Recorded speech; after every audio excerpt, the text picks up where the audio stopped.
નમસ્કાર મિત્રો, સ્વાગત છે તમારું આપણી આ યુટ્યુબ ચેનલમાં જેનું નામ છે ગુજરાતી જીકેની જમાવટ.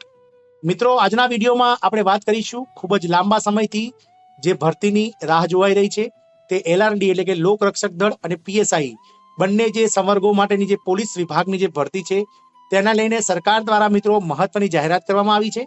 સાથે જ મિત્રો જાણીએ કે અગાઉના સમયમાં કેટલી પીએસઆઈ અને કેટલી લોક રક્ષક દળ એટલે કે એલઆરડી ની ભરતી સરકાર દ્વારા જાહેર કરવામાં આવશે અને ગુજરાત હાઈકોર્ટમાં જે ગુજરાત સરકાર દ્વારા જે એફિડેવિટ જાહેર કરવામાં આવ્યું છે તે શું છે, તમામ વિગતો આજના વિડીયોમાં વિગતવાર જાણીશું. તો વિડીયોના અંત સુધી આપ બન્યા રહેશો અને જો તમે અમારી ચેનલમાં નવા હોય તો અમારી ચેનલને સબસ્ક્રાઇબ કરી લેજો. સાથે જ મિત્રો બેલ આઇકોનને દબાવી અને મિત્રો ઓલ નોટિફિકેશન ઓન કરી લેજો, જેથી કરીને અમારી ચેનલ પર મૂકવામાં આવતા વિવિધ ભરતીના નોટિફિકેશન, વિવિધ ભરતીઓના પરિણામ, સાથે જ મિત્રો આવા સરકારને લગતા પરિપત્રો, કર્મચારીઓ અને પેન્શનર્સને લગતા પરિપત્રો અને સરકારી યોજના તેમજ વર્ગ 3 અને 4 ની જે ગુજરાત સરકારની સ્પર્ધાત્મક પરીક્ષાઓ લેવાય છે તેના માટેનું જે મટીરિયલ હોય છે જનરલ નોલેજનું, તે તમને અમારા ચેનલના પ્લેટફોર્મ પરથી ઉપલબ્ધ થઈ જાય. તો મિત્રો, ગઈકાલે પોલીસ ભરતીને લઈને સૌથી મોટા સમાચાર આવ્યા છે, જેમાં રાજ્ય સરકાર દ્વારા નજીકના સમયમાં પોલીસની ભરતી બહાર પડશે. જે 12,000 જેટલી પોલીસ કર્મીની ભરતી સરકાર કરશે.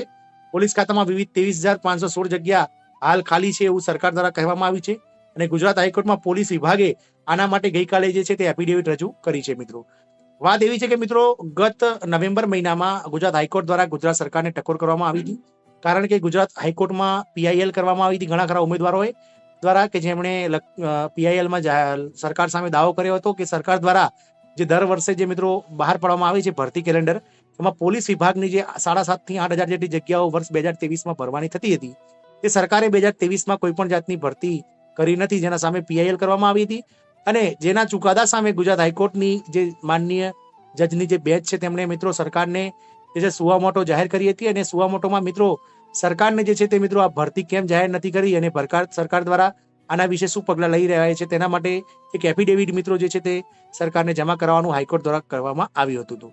તો મિત્રો ગઈકાલે ગુજરાત સરકારે આના સામે જે છે તે હાઈકોર્ટ સુવામોટો જે થઈ હતી તેના સામે મિત્રો હાઈકોર્ટમાં જે છે તે એફિડેવિટ રજૂ કર્યું છે ને જેમાં ગુજરાત સરકારે આગામી સમયમાં એટલે કે 2024માં 12,000 કરતા વધારે પોલીસ કર્મીની ભરતીની જાહેરાત કરી છે.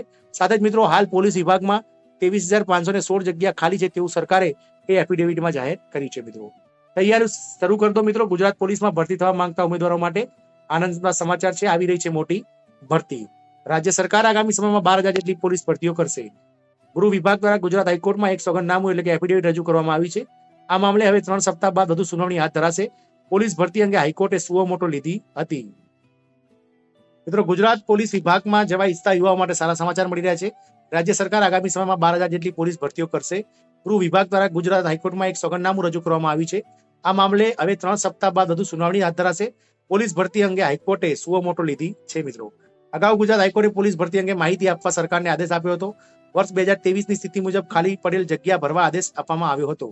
ગુજરાત હાઈકોર્ટે સરકારને પૂછ્યું હતું કે કેટલા પોલીસ કર્મીઓની ભરતી કરી છે, બાકી રહેલ જગ્યાઓ અને કેટલી ભરતી બહાર પાડી છે તેની પણ વિગત આપો. પોલીસ કર્મીઓ મુદ્દે વિગતવાર રિપોર્ટ રજૂ કરવા સરકારને હાઈકોર્ટે આદેશ કર્યો હતો. પોલીસ કર્મીએ મુદ્દે ગુજરાત હાઈકોર્ટે સુઓમોટો લીધી હતી. બાકી રહેલ જગ્યાઓ અને કેટલી ભરતી બહાર પડશે તે વિગત આપો તેવું હાઈકોર્ટે પોલીસ સરકારને જણાવ્યું હતું. આ મુદ્દે હાઈકોર્ટના ચીફ જસ્ટિસ સુનિતા અગ્રવાલ અને જજ અનિરુદ્ધ માઈની બેચ સમક્ષ સુનાવણી હાથ ધરવામાં આવી હતી, જેમાં પોલીસ બેડામાં ખાલી પડેલ જગ્યાઓ વિશે રજૂઆત કરવામાં આવી હતી. ગુજરાત હાઈકોર્ટે સરકારને સવાલ કર્યો હતો કે બાકી રહેલી જગ્યાઓ અને કેટલી ભરતી બહાર પાડી છે તે વિગતો જે છે તે કોર્ટમાં રજૂ કરો. પોલીસ કર્મીઓ મુદ્દે વિગતવાર રજૂ કરવા હાઈકોર્ટનો આદેશ છે. તેમાં પોલીસ કર્મીઓ મુદ્દે ગુજરાત હાઈકોર્ટે સુવામોટો લીધો હતો. આ મુદ્દે વધુ સુનાવણી હવે 30મી જાન્યુઆરી 2024ના રોજ રાખવામાં આવી હતી. મિત્રો, હવે 3 સપ્તાહ બાદ ફરીથી આની સુનાવણી થશે. મિત્રો, અગાઉ એપ્રિલ મહિનામાં સરકાર દ્વારા એફિડેવિટમાં સ્વીકાર કરવામાં આવ્યો હતો કે રાજ્યમાં પોલીસ વિભાગમાં 21.3% જગ્યા ખાલી છે, જેનો આંકડો 27,000 જેટલો છે. સ્ટેટ રિઝર્વ પોલીસ એટલે કે એસઆરપીએફ ફોર્સની 4,000 જગ્યા ખાલી છે. 7,000 પોલીસ કર્મચારીની વર્ષ 2023-24માં ભરતી કરવાની રાજ્ય સરકારે કોર્ટમાં વિગત આપી હતી. મિત્રો, વર્ષ 2023માં 12,000 જગ્યાઓ માટે ભરતી. પોલીસ વિભાગમાં જવા ઈચ્છતા યુવા માટે સારું રહેનારું છે આ વર્ષ, એટલે કે પોલીસ વિભાગમાં મોટી ભરતીઓ થવાની છે. આવનાર સમયમાં 12,000 જગ્યાઓ માટે ભરતીનું આયોજન રાજ્ય સરકાર કરી રહી છે. રાજ્યના ઇતિહાસમાં સૌથી મોટી ભરતીની જાહેરાત કરાશે. નોટિફિકેશન બાદ પોલીસ રિક્રુટમેન્ટ બોર્ડ પરીક્ષાની તારીખો જાહેર કરશે. ફાસ્ટ ટ્રેક મોડમાં તમામ પરીક્ષાઓ લેવાશે. આગામી 2024ની લોકસભાની ચૂંટણી પહેલા પરીક્ષા બાદની રિક્રુટમેન્ટ પ્રોસેસ પૂરી કરવા રાજ્ય સરકારની સૂચનાઓ મળી છે તેવું જાણવા મળ્યું છે. ઉલ્લેખનીય છે કે અગાઉ પોલીસ એકેડમીના એક કાર્યક્રમમાં ગૃહપ્રધાન હર્ષ સંઘવીએ મોટી જાહેરાત કરી હતી.